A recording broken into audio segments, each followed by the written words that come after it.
Are you still taking your medication regularly? That was the question Jame heard most often over the many years from his doctor. The familiar, steady voice carried just enough concern from someone accustomed to long-term cases. Jame always nodded, even though sometimes he himself couldn't clearly remember when he'd last taken it or when he'd started forgetting. For years, he hadn't had a single full night's sleep. Jame's nights often ended very late and began very early. When he closed his eyes, his consciousness didn't fully sink into sleep, but hovered somewhere between wakefulness and daze, where fragmented images kept intruding, dim yellow lights, a faint burnt smell, footsteps echoing in a house unnaturally quiet. Some mornings, upon waking, Jame wasn't sure if he'd just emerged from sleep or merely paused a dream that had dragged on all night. The doctor said it was the result of chronic stress. Jame didn't argue. He'd grown used to letting others name his condition. Insomnia, anxiety disorder, mild depression, these words slid past his ears harmlessly, like labels stuck on a box no one really wanted to open. During the day, Jame was a neatly groomed sales manager. He always changed his shirt before heading home.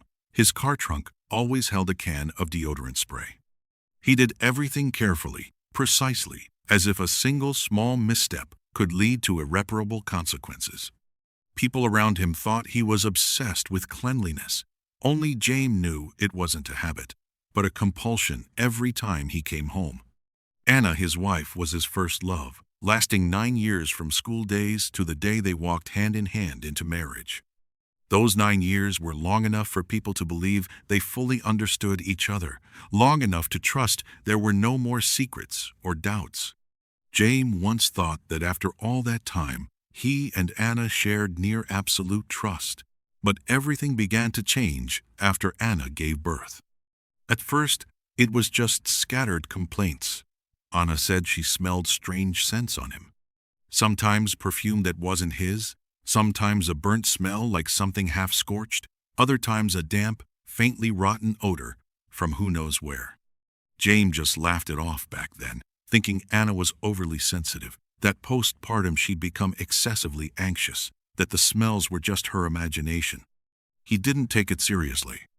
The complaints gradually turned into demands. Anna started scrutinizing every shirt he wore home, every scent clinging to the collar, the cuffs, even his hair. Some days, she made him stand outside the door for a long time, just to ask over and over, where had he been today? James started changing his shirt before coming home, then his shoes, then showering again. His car always had deodorant spray, then wet wipes, then spare clothes. Each concession seemed minor and harmless at first. He thought it was a way to reassure his wife, what a good husband should do. But those concessions didn't satisfy Anna for long. The scents persisted, according to her. Not clearer, but more persistent. And with them came growing suspicion. Anna began dividing up the space in the house. At first, just reminders not to enter the bedroom without changing. Then, tape strips on the floor, across door thresholds, like boundaries not to be crossed. Jame couldn't remember exactly when his home had been split in two. He only remembered the feeling each time he stepped inside, his heart sinking. Not from fear of an outburst of anger, but from a vague anxiety that he'd unwittingly do something wrong, though it was never clearly defined. 14 years passed like that. No more loud arguments, no more long conversations, just neatly prepared boxed meals set aside for him alone on the table, and a silence that stretched so long it became part of the house's air. Anna was still there, still going about her routines, still existing, but what was between them was no longer a marriage. It was like two people forced to share a cramped space under increasingly strict rules. Sometimes Jame wondered if he'd taken it more seriously back then, if he hadn't dismissed the early signs, would things be different? But each time that thought surfaced, it was quickly smothered by the familiar feeling, maybe it was still his fault. Every day returning home, Jame felt like he was stepping into a place that no longer belonged to him. Not because he was being chased away, but because his presence in that house always came with an unspoken condition. Be careful, be clean, don't bring anything forbidden. Sometimes, Jame wondered, should he just let go of this family? The thought came quietly, usually on late evenings, when he sat alone in the living room, lights dimmed, only the glow from a muted TV. But every time, just thinking of his daughter banished it, like a taboo that wasn't allowed to exist. She was always indifferent when seeing him. Her gaze slid past him quickly, coldly, just like Anna had looked at him for years. Short replies, perfunctory nods, sometimes complete silence. She never asked how his day was, never noticed if he was tired. It seemed his helplessness and pain had no place in her world. Jame understood that. At least, he thought he did. In this house, he was the one always having to apologize, even when he wasn't sure what he'd done wrong. And his daughter grew up in that atmosphere, where the father was always in the inferior position, always the potential source of every problem. Perhaps, in her eyes, he wasn't a pillar of support, but a nuisance to keep at a distance. Some nights, James stood outside her door for a long time. He didn't knock, he just stood there, listening to her steady breathing from inside. He wanted to tell her so many things, but didn't know where to start. How hard he'd tried to stay. How every day he wondered how much longer he could endure. That what he feared most wasn't being hated, but that one day she'd grow up believing that coldness was normal. He felt guilty, a heavy, persistent feeling that never left. Guilty for not giving her a complete family, even if on paper they were still husband and wife. Guilty for not being strong enough to change anything, and guilty for the rare times he'd wished to leave, even if only in his thoughts. But Jame had never allowed himself to cross that line. He didn't need her love, he told himself. Just for her to be safe, to grow up without lacking anything. He only wanted to be a good father in her eyes, even if it came very late, or maybe never at all. He wanted to give her the best he could, the presence, the patience, and a father who was still there, even if treated as invisible. Perhaps that was the only way he knew to survive in this house. That day, Jame met a celebrity viewing the house next door. A quick glance, and he recognized her immediately, the idol Anna had mentioned countless times, her voice always pitching higher, eyes lighting up like a child's whenever she appeared on TV. The encounter was brief. A few pleasantries, a polite handshake. Before leaving, Jame hesitated, then asked for a photo together with an autograph. She smiled, signed quickly, as if used to it. But for Jame, that photo weighed far more than a typical souvenir. On the way home, he held it carefully, slipping it into a clean folder. In his mind, he pictured a tiny moment, Anna seeing it, surprised, maybe frowning because she wasn't used to gifts, but at least pausing to hear him out. Just one sentence would do. An excuse to talk, a small crack to let the stifling air in the house breathe a little. When he got home, he saw his daughter in front of the mirror, putting on a jacket, getting ready to go out with friends. Jame called her over, his voice unconsciously softening. He held out the folder, saying it was a gift for Mom. Could she help Dad give it to her, if possible? She looked at the photo for a long time. Her eyes showed no curiosity, no surprise, just an empty stare, as if at something unrelated to her. Mom won't accept a gift from you. Her voice was even, decisive. If I were you, I'd follow all of Mom's rules. With that, she turned and walked away, closing the door behind her. James stood there frozen for a few seconds, still holding the folder. Disappointment flooded in quickly, followed by a heavy letdown he couldn't even name. Not because the gift was refused, but because of how she said it coldly, calmly, like a verdict repeated too many times. He stepped into the house. In the living room, Anna was standing there. Her gaze swept over him, pausing for exactly one beat, long enough for him to feel the clear wariness and contempt. Then she turned and walked away, as if he were just an accidental obstacle in her line of sight. "Anna," Jame called after her. his voice more urgent than he intended. He hurried toward her, opened the folder, and pulled out the photo. I got this for you. Anna didn't stop. She kept walking as if she hadn't heard a thing. Jame panicked, quickened his pace, reached out, trying to bring the photo into her view. And then he touched the tape line. Just a light brush. But Anna whipped around. Her eyes changed in an instant, from cold to furious. The anger was raw, unmasked. She lunged at him like an animal whose territory had been invaded, shoving hard into his chest. Jame fell to the floor. Everything happened too fast. The photo slipped from his hand. Anna bent down, snatched it, and tore it viciously, once, then again. The sound of ripping paper echoed sharply in the suffocating silence. The fragments scattered across the floor around Jame. He stared at them, but didn't move. Not because of pain, but because in that moment he understood something crystal clear. From the very beginning, he hadn't been allowed to cross this boundary. The man walked through the night, shoulders hunched, as if carrying a whole dark world on his back.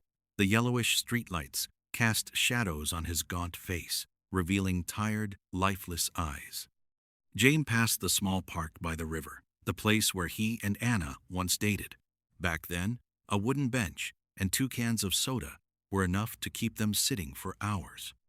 Now, it was just silent trees and faded memories. He wandered aimlessly, letting his feet lead the way. When he reached the familiar bridge, James stopped. A cold river wind whipped through his clothes, tousling his hair. He took a deep drag from his cigarette. White smoke filled his lungs, then slowly escaped, dissolving into the night, as if he were trying to exhale the things he'd never voiced. Beneath the bridge, the river flowed silently, its surface reflecting a faint, trembling moonlight with every ripple. Jame leaned over the edge, and a thought flashed through, quick but heavy enough to tighten his chest. If I disappeared into those waters, would she shed even one tear for me? If Dad thinks jumping off will make Mom turn around and forgive him, then Dad's just fooling himself. The voice came from behind, familiar to the point of terror. Jame turned. His daughter stood a few steps away, slender figure, shadowed under the streetlight. No sign of worry. Just a faint, mocking smile, chilling him more than the river wind. What Dad's trying to do is all pointless, she continued evenly. Best to just follow all of Mom's rules. She'll never forgive you. Call. James stared at her, mind blank. He didn't understand why she was here, or how she could say those words so casually. He wanted to ask. To grab her shoulders, to raise his voice as a father, to demand what he'd done wrong. But he couldn't remember.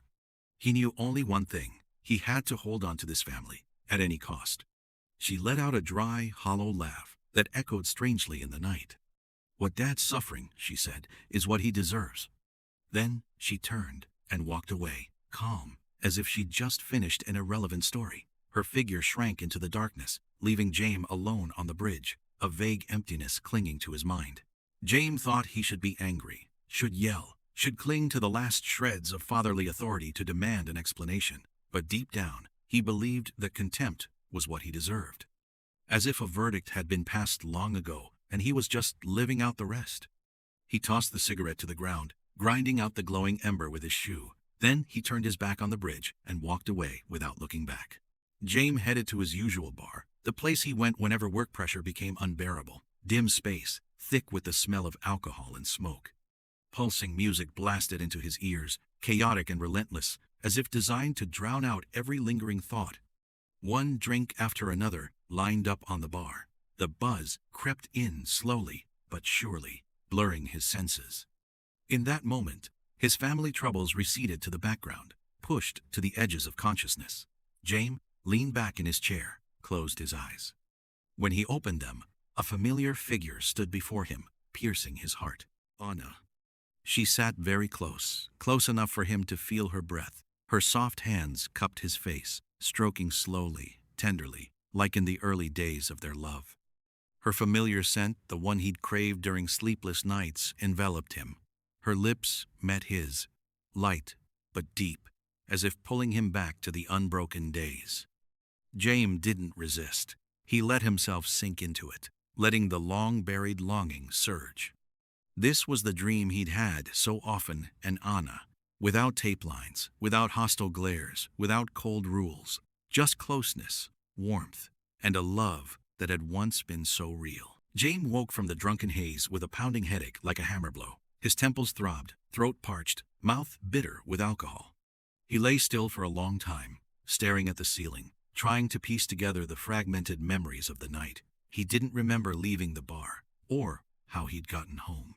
Only a hazy image remained: Anna, so close, hands on his face, breath familiar enough to twist his heart. Probably just a dream. The thought left him more hollow than the headache. A dream too real, too gentle, utterly opposite to the reality he faced daily. He gave a wry smile, mocking himself for letting booze trick his senses. The phone rang suddenly, shrill in the quiet room, shattering his drifting thoughts. Jame winced, reached to silence it, then sat up, and in that instant, he froze. On the bedside table, the photo he'd gotten yesterday, the one torn to shreds, lay there, meticulously reassembled. The tears were still visible but neatly taped, smoothed flat, as if someone had spent hours on it. The idol's signature remained intact. A thought flickered by, too fragile to hold onto for long. Anna, has she forgiven me? Maybe last night. It made his heart flutter faintly. A slender hope, but warm enough to chase away the familiar void. The phone rang again, breaking the silence. It was the accountant, notifying him that yesterday's client was coming to the office to sign the contract. That day, Jame felt an unusual joy, as if it were his lucky day. He proactively greeted colleagues at the office. Casual chit-chat he'd once avoided now came easily. In his mind, there was only one thought. He had to buy something for Anna. Maybe she'd be happy. Maybe they could start over, even if just from something very small. After work, Jame stopped at the familiar bakery, picking out a strawberry cream cake, her favorite flavor, then at the flower shop for a large bouquet of roses. Holding them, he suddenly felt like the young man from years ago, still believing enough sincerity could mend everything. But when he got home, the house greeted him with absolute silence. No lights, no sounds, no one. Jame froze at the door, softly calling Anna's name. No response. He reassured himself she was probably out somewhere and would return soon. He set the cake and flowers on the table, sat in his usual corner of the living room, where he waited every evening. Time dragged slowly. No one came back. Outside, night had fully fallen. The house sank into darkness, and a silence so heavy, Jame could hear his own heartbeat. Finally, he pulled out his phone and called Anna. The ringtone sounded, not from the other end of the line, but from the room across from him, the one separated by the tape line stretched across the floor. Jame shot to his feet. His heart pounded. His eyes locked on the tape line before him. Just one step across, and he'd be in that room. Just one step. He hesitated. Right then, his daughter's voice came from behind, very softly. "Dad, do you really want to cross?" Jame turned to look at her. He wanted to say something, to explain, to demand answers, but his feet felt nailed to the floor. Deep down, he was afraid. Not of Anna, but of what he'd see if he crossed that boundary. He stepped back. She looked at him without another word. Her eyes darkened, then her figure faded into the hallway. That night, Jame drank again. The familiar buzz pulled him away from the house, away from the suffocating pressure on his chest. On the way home, amid the daze, fire truck sirens suddenly pierced the night. Jame jolted fully awake. For some reason, he turned and followed the sound, like an unconscious reflex. His heart raced as the red flames came into view. Before him, his house was burning. The fire devoured everything, roaring fiercely, turning the familiar home into a blazing inferno in the dark. Jame stood frozen. Before him, his house was burning. The fire devoured everything, roaring fiercely, turning the familiar home into a blazing inferno in the dark. Jame stood frozen.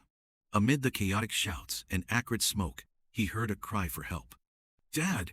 The sound cut through the roar of the flames, clear enough to twist his heart. Without thinking, Jame broke free from those holding him back and charged into the fire like a moth to a flame. Heat scorched his face, thick smoke stung his eyes, but that call guided him step by step. "I'm here!" he shouted, voice hoarse. The cries echoed from deep inside. Jame followed the sound, stumbling through the half-collapsed hallway until he saw the charred wooden cabinet in the corner.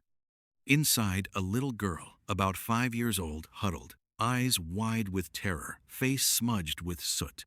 "You're safe now," Jame gasped, kneeling to hug her tight. "Dad's here." He scooped her up and ran. Flames licked at his back, beams crashing behind. Each step felt like lead, but he didn't stop. When he burst outside, he collapsed onto the cold ground, clutching the girl in his arms. Jame laughed broken, relieved to the point of despair. Finally, Dad saved you." The light before his eyes blurred. Sounds around him faded. Everything sank into darkness. Jame dreamed. He was trapped in absolute darkness, no direction, no light. From far away came cries and screams, familiar voices tearing through him. He ran without knowing where he was going, breath burning, heart pounding. Then a red glow burst open before him. His daughter stood in the flames. "Daughter." He lunged forward. The figure dissolved like smoke. He spun around, frantic. She appeared again, her back to him. Her voice was calm, flat. "Where were you? Why did you lock the door?" The questions echoed through the void. Jame jolted awake. Cold sweat soaked his body. His chest convulsed. And then everything came back, sharp, merciless. His daughter was dead. She had died in that fire years ago. That night, he had locked the door. He had left. When the flames came, she couldn't escape. He had killed his own child. And Anna's hatred, her rules, her silence had never been madness. It was the sentence passed on the one who survived by choosing wrong, then buried the truth. Jame curled on the stark white hospital bed and sobbed, the sound tearing out of him unrestrained, undignified. Years of suppression broke open all at once. His daughter stood at the foot of the bed. Same posture, same sarcastic look. Does Dad think saving that little girl erases his sin? Jame didn't look up. He knew she wasn't real. She was memory shaped by guilt, a shadow he could no longer deny. He remembered the words from the bridge etched into him. What Dad's suffering is what he deserves. "I'm sorry," he whispered. "If this pain lightens you even a little, I'll carry all of it." No excuses remained. No escape. Anna would never forgive him. More importantly, he would never forgive himself. The girl said nothing. She only watched him, then gave a faint smile, not mocking, not cruel, just quiet. She didn't disappear. James stayed in the hospital. People visited.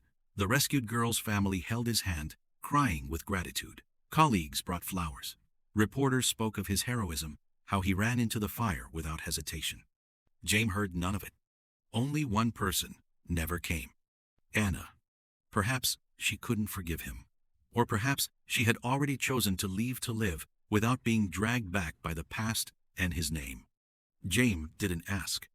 In the quiet room, machines beeping steadily, he stared at the ceiling. His daughter stood in the corner, watching.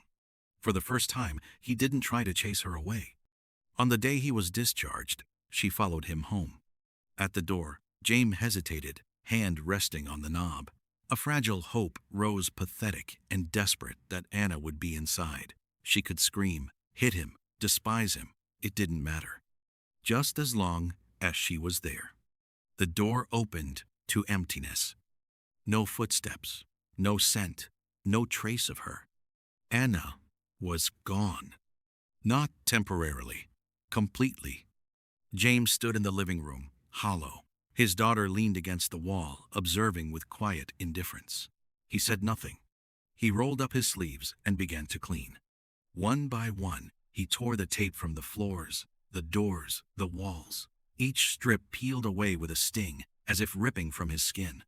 The rules vanished, leaving behind a house that was intact and ruined. He had accepted it. Anna would not return, or if she did, it would be to end everything. The house was hers. He would leave with nothing. Before that, if he ever could, he wanted it clean. Not for redemption. Only as the final duty of a failed husband. The house grew orderly, bright, almost normal. Only one strip of tape remained. Before Anna's door. He stood there a long time. "Don't you want to know what's inside?" his daughter asked softly. "I'm afraid you won't survive it." Jame took a breath and opened the door. Memory collapsed over him. Anna sat inside, clutching their daughter's photo. Her eyes were swollen, raw with grief. She turned on him. "Where were you? Why did you lock the door? Was it all for her?" Jame fell to his knees. "It's my fault. Kill me.